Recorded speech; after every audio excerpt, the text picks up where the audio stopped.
Hey everybody, welcome back.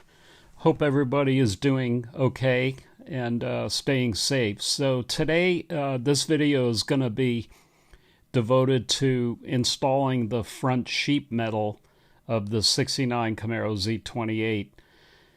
So I'm starting off by showing you the new hardware that I bought from Heartbeat City, and this is all assembly line correct. Brand new hardware for all the fenders and fender wells and core support. And I got the master fastener kit that includes every one of the nuts and bolts for the entire body of the car from bumper to bumper. So it's pretty nice stuff. So I'm starting off here showing me installing the inner fender wells to the fenders. And as some of you may know, when you build these cars, you have to have the inner fender well in before you install the fender. Otherwise, you're asking for a lot of grief and scratches on your newly painted inner fenders, like in my case. So I've gone ahead and installed both inner fender wells, and both these fender wells are the original fender wells to the car. So this left or the right side here has some corrosion under where the battery was, but that all cleaned up nicely, as you saw in a previous video. And it's all going to be covered up anyway, so you can't really see it, but they turned out very nice. And I'm installing all of the brand new hardware here. And it's really nice having the brand new bolts and hardware, because all the threads are nice and clean and not tight or anything like that. So in this scene here, I'm opening up a box from Heartbeat City, which has really some great reproduction stuff. And I always get the assembly line correct parts. You pay a little bit more, but the parts are just head and shoulders above the quality.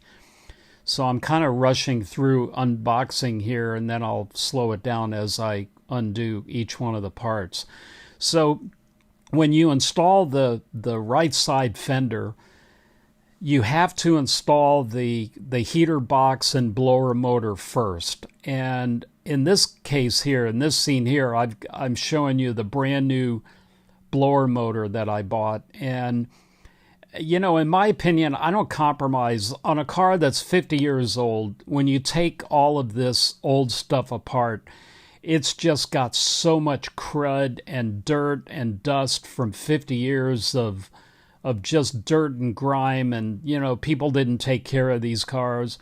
And it's just really nice having the new stuff. And that piece there was the heater box cover, which bolts to the firewall. And again, you have to install all that before you put the fender on. Here is the new flaps, the rubber flaps that go in front of the suspension. And I got the under the hood master kit with all of the attachments, screws, nuts, bolts, washers, everything. And again, all that stuff is really nice when you're working with new stuff. And here I'm unwrapping the new heater core. And the heater core is very important also, because again, you have to remove all of that heater box under the dash to get to it. And it's just better to do it now when you have everything apart. And in this box, I've got a brand new, really nice reproduction of the heater box that goes under the dash. And there again, this is where all the flaps are that you open and close to give fresh air and so on. And the old one that I took out was all dented and rusty and crusty, and I mean had 50-year-old dirt and grime and dust and everything. And sure, it could be all cleaned up and everything, but there's certain parts of it that you just can't get to. And in my opinion, the car is going to smell like brand new when it's done, and I don't want all that old dirt and dust to be blowing around in the car. So I just don't compromise, and I put a new airbox in there, and I'm just really happy I stepped up to the plate and paid the extra money for it, because this piece is really, really nice. And the only thing is I have to change the plastic air duct on it, which I'll show upcoming here. The other thing is that my kick plates, which typically on most of these cars before they're restored, have cutouts in them where people added aftermarket speakers and everything else. So I bought a new pair of kick panels, which are really, really nice. And there again, you've got air vents in them with flaps and so on. They get all rusty and tight, and you know, they don't function well, and these are really nice. They come with the new cables and the new knobs to open and close the vents, and you can see there that it's got a really nice brand new vent on it.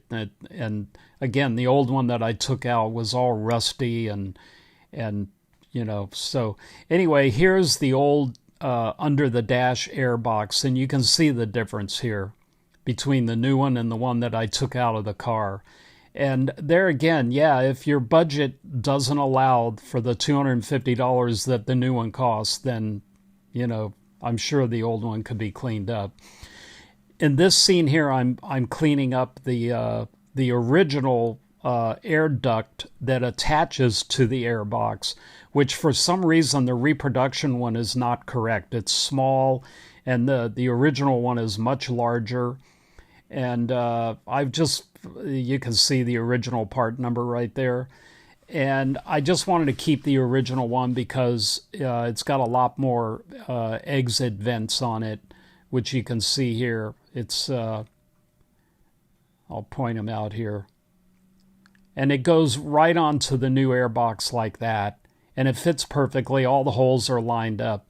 But on the original, or on the reproduction one, they just put a small little section there, and I don't understand why they didn't make it the same, because it's got 4 vents in it, one there, and here at the end, and then one down at the bottom also. And it just, I think, distributes the air a lot better. So here I'm taking off the one that came on it, which again is very small and only in one vent.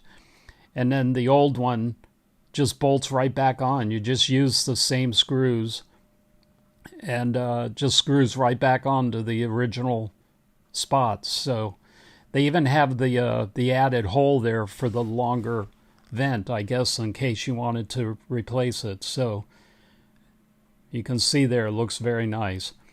Now I'm adding the resistor. I just took the old one, cleaned it up. It's got the original part number on it, and I'm just bolting it right on.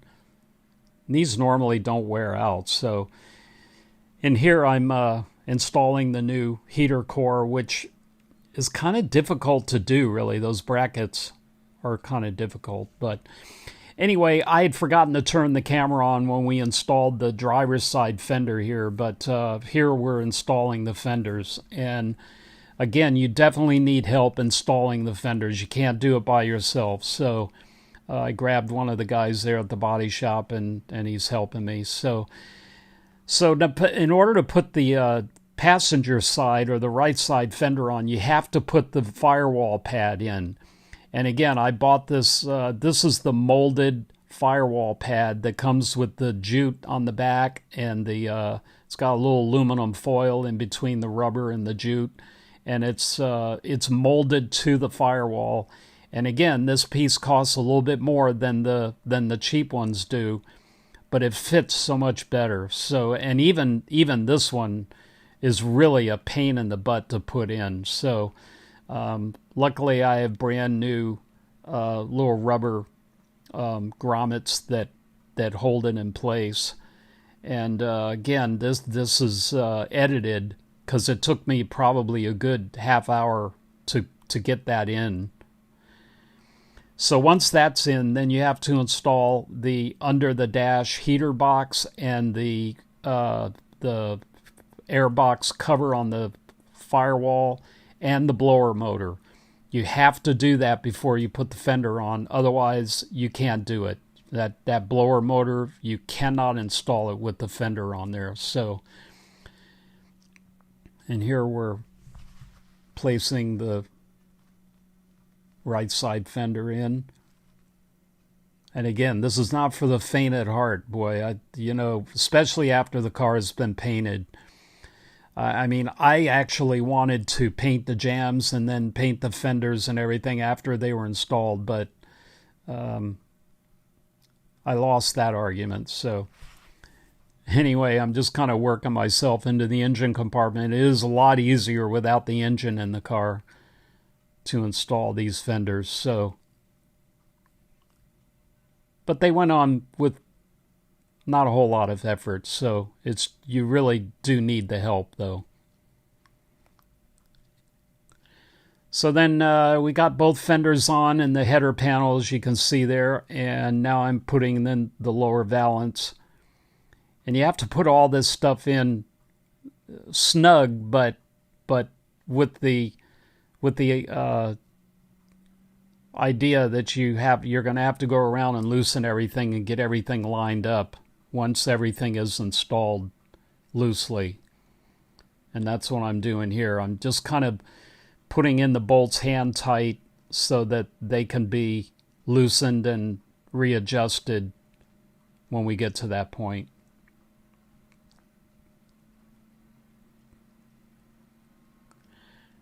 And I've installed the brand new hood hinges on the fenders, which you can see there, and they're all ready to go to put the hood on.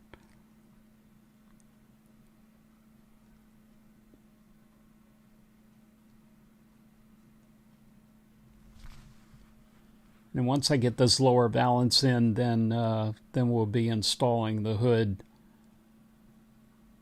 And then at that point is when you have to go and adjust all the gaps and so on. So here we're preparing to install the hood, and the first thing you want to do is put all the tape on all the edges so you don't scratch the new paint. And it's pretty obvious you need help to do this. So you have to get one bolt started on one side and then the other side. And again, you just want to kind of hand tighten everything at first.